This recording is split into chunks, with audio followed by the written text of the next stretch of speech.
नमस्कार, मैं हूं विवेक रंजन और आप देख रहे हैं द क्रेडिबल हिस्ट्री। स्वागत है आपका आमने सामने में।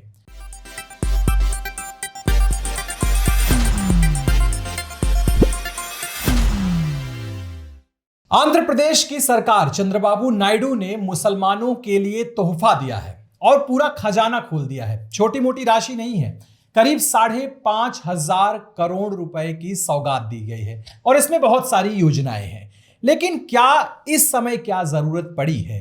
अभी बिहार चुनाव भी पूरा हुआ है, एनडीए की सरकार बनी है और आज ही खबर आ रही है कि आजम खान को फिर से जेल हो गई है। और उधर भाजपा समर्थित जो पार्टी है चंद्रबाबू नायडू की, वो इतनी बड़ी सौगात दे रही है। खैर, इसी पर बातचीत के लिए सीधा चलते हैं। हमारे साथ हैं अशोक कुमार पांडे सर। सर, ये खबर जो 5,500, मुझे लगता है पहले आजम खान साहब पे बात कर लेनी जरूरी है, क्योंकि ये खबर तुरंत आई है तो इस पर बात कर लेनी जरूरी है। पैन का कोई मामला था शायद, जिसमें उनको सजा सुनाई गई और कोर्ट से ही पुलिस ने उठा लिया है। लंबे समय तक जेल में रहे, जेल से वो बाहर आए। बाहर आने के बाद बिहार में प्रचार वगैरह की बात थी, बाकी सब था, कुछ नहीं हुआ। बड़ी तल्ख टिप्पणियां आती रहीं और तमाम सारी चर्चाएं चलती रहीं कि मायावती के साथ शामिल होंगे, कि क्या करेंगे क्या करेंगे।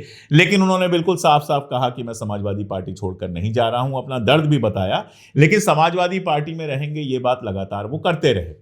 और अब उसके बाद हम देखते हैं कि यूपी चुनाव में अभी काफी टाइम है, उसके काफी पहले फिर उनको उठाकर अंदर डाल दिया गया है। अब जमानत मिलेगी नहीं मिलेगी, क्या होगा, कितने टाइम तक जेल में रहेंगे, हम नहीं जानते। और यह अपने आप में एक बेहद आश्चर्यजनक बात है कि आजम खान जैसे सीनियर लीडर के ऊपर इतने सारे मुकदमे किए गए हैं कि एक खत्म होता है दूसरा बच जाता है, दूसरा खत्म होता है तीसरा बच जाता है। ऐसा लगता है कि आजम खान ने अपनी जिंदगी में सांस भी ली है तो वो भी एक अपराध है। इसको जरा आप इस तरह से देखिए कि मुझे एक दूसरा सीनियर लीडर बता दीजिए पूरे देश में जो इतने लंबे समय तक जेल में रहा हो और उसके बाद निकलते ही जो है फिर उसको जेल में डाल दिया गया। अब ये क्यों हो सकता है? हो सकता है कि कोई समझौता करना चाहती हो भारतीय जनता पार्टी उनके साथ, हो सकता है, मैं नहीं जानता, मेरे पास कोई खबर नहीं है।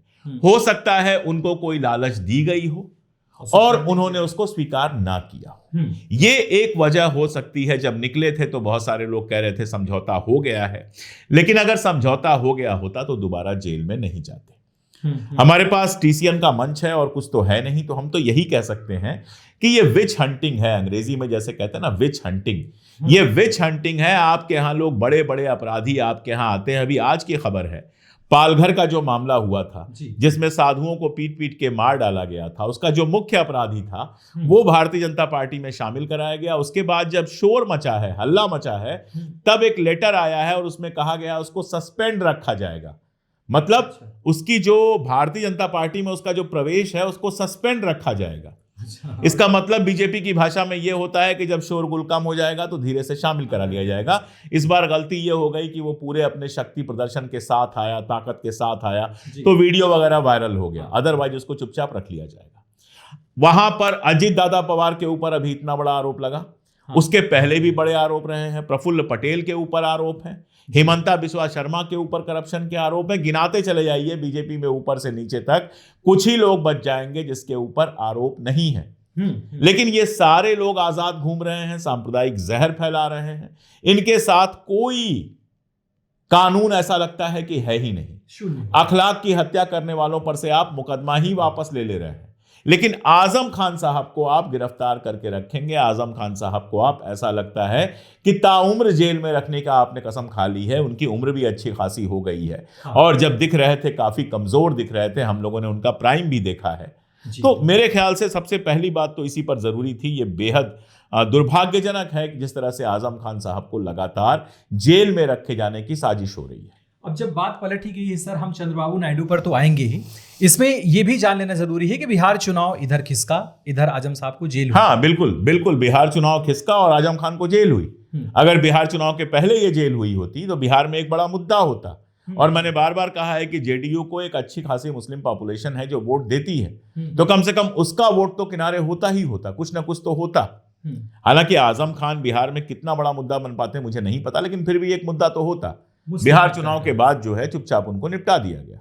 अब चंद्रबाबू नायडू पर आ जाते हैं। इतना बड़ा जखीरा 5,500 करोड़ रुपए, और इसमें बहुत सारी चीजें शामिल हैं कि लड़कियों की शिक्षा मुफ्त की जाएगी जो मुस्लिम लड़कियां हैं, हज के लिए 1 लाख रुपया दिया जाएगा, और अजान पढ़ने वाले जो होते हैं, इमाम होते हैं, उनको भी 5,000 10,000 की बहुत सारी सौगातें हैं। अब ये एंड टाइम अगला 2026 में बंगाल का भी इलेक्शन है और इधर की ये खबर देखिए, चंद्रबाबू नायडू को अल्पसंख्यकों का अच्छा खासा वोट और समर्थन हासिल है, इसमें कोई दो राय नहीं है। और चंद्रबाबू नायडू मुसलमानों को साथ लेकर चलने वाले नेता हैं और मुझे लगता है कि जो सौगात मिली है उस पर मुझे कोई दिक्कत नहीं है। अगर मुस्लिम बच्चियों को पढ़ने के लिए पैसा मिला है, अगर आप देख रहे हैं कि हज यात्रियों को 1 लाख रुपए मिला है या इस तरह का है तो ठीक है। हिंदुओं में भी बहुत कुछ मिलता है, हमारे यहाँ केजरीवाल साहब थे, तीर्थ यात्रा करा रहे थे और भी बहुत कुछ था। तो अगर अल्पसंख्यक समुदाय के विकास के लिए कुछ पैसा खर्च किया जाता है, 5,500 करोड़ हमको बहुत बड़ी रकम लगती है, लेकिन सरकार के लिए बहुत बड़ी रकम नहीं होती है। अगर आप देखेंगे तो 56,000 करोड़ के आसपास नीतीश कुमार ने लुटा दिया और अब तो जनसुराज आरोप लगा रहा है कि वर्ल्ड बैंक का पैसा था जो लुटा दिया गया। तो इसमें मुझे कोई दिक्कत नहीं है।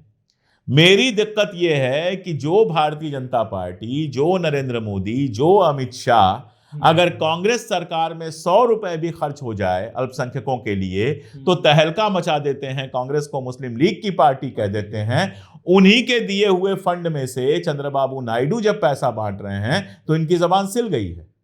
एक बार अमित शाह का बयान नहीं आया है, एक बार हिमंता बिस्वा शर्मा डकार नहीं रहे हैं, एक बार नरेंद्र मोदी खड़े होकर नहीं बोल रहे हैं कि अल्पसंख्यकों पर पैसा लुटाया जा रहा है। कांग्रेस कर दे, अगर अखिलेश यादव कर दें, अगर कोई और कर दे, हेमंत सोरेन कर दे, तो ये लोग जमीन आसमान एक कर देते हैं मुसलमानों का विरोध कर करके। लेकिन चंद्रबाबू नायडू के ऐसा करने पर ये खामोश बैठे हुए हैं और इसीलिए मैं कहता हूं इनका कोई दीन ईमान नहीं है, इनका कोई सिद्धांत नहीं है। ये सिर्फ और सिर्फ वोट के लिए जिंदा रहते हैं। आप सोचिए, दिल्ली में पोल्यूशन में हम लोगों की हालत खराब है, बूढ़े लोग परेशान हो रहे हैं, बच्चे स्कूल जा रहे हैं तो बीमार पड़ रहे हैं। और जो हमारे केंद्रीय पर्यावरण मंत्री हैं भूपेंद्र यादव जी, वो बंगाल में जाके चुनाव की तैयारी कर रहे हैं। अरे भाई, आप 2 हिस्सा बना लो, एक हिस्से को मंत्री बनाओ, एक हिस्से को चुनाव की तैयारी कराओ। और आज हालत यह हो गई है कि किसी से पूछिए कि फला मंत्री कौन है, ढिमका मंत्री कौन है, तो मोदी और अमित शाह को छोड़ के किसी को पता ही नहीं होगा कि कौन किसका मंत्री है।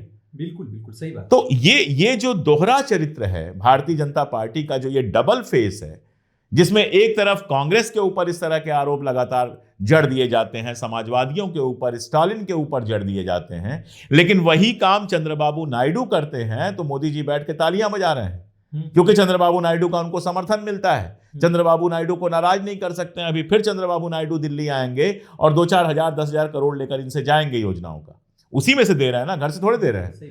तो ये दोहरा चरित्र जो है ये गड़बड़ है।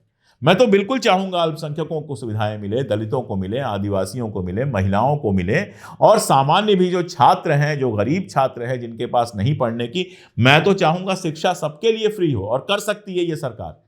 मैं चाहूंगा कि स्वास्थ्य सबके लिए आसान हो, फ्री हो और यह सरकार कर सकती है। जो सरकार हजारों करोड़ के लोन माफ कर सकती है, लाखों करोड़ के लोन माफ कर सकती है पूंजीपतियों के, वो जनता को मुफ्त में शिक्षा क्यों नहीं दे सकती है? तो मेरा सवाल तो यह है। लेकिन वो सब नहीं करना है, हिंदू मुसलमान करना है और जहां मुसलमान को कहीं 25 पैसा भी मिल रहा हो वो आपको खटकने लगता है।